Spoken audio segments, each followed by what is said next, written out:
నమస్తే అందరికీ. రాష్ట్రం, దేశంలో ఉండే ప్రజలు, దేశ ప్రాంతాల రాష్ట్రాల ప్రజలు ఎన్నో విధాల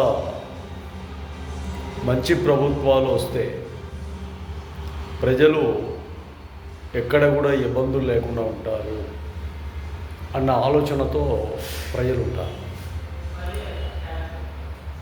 ఇక్కడ ఉండే రాజకీయాలు కేంద్రంలో ఒక చెడు విధానాలతో ప్రభుత్వం ఏర్పడితే పూర్తిగా రాష్ట్రాలను, రాష్ట్రంలో ఉండే వనరులను, రాష్ట్రంలో ఉండే సంపదను ఇష్టానుసారంగా మనం కొల్లగొట్టవచ్చు.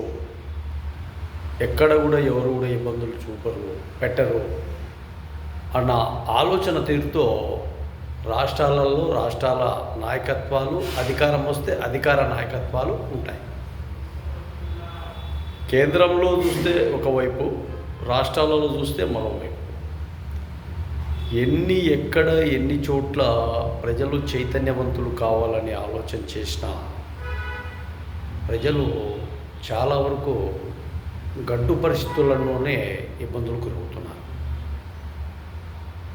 ప్రజల చైతన్యం ఎంతవరకు రూపం మార్పి ముందుకు రావాలనుకుంటున్నా కూడా ఈ రాజకీయ ప్రభావాలు, ప్రలోభాలు ప్రజలను ఇబ్బందులు గురి చేస్తూ, వాళ్ళ నోర్లు మూపిస్తూ, వాళ్ళ చైతన్యానికి అడ్డు తగులుతూ, వాళ్ళ ప్రశ్నలకు జవాబుదారీతనంగా లేక ఈరోజు రాష్ట్రాలు, కేంద్రం చాలా వరకు ఇంకా ప్రజలు ఇబ్బందులకు గురవుతూనే ఉన్నారు.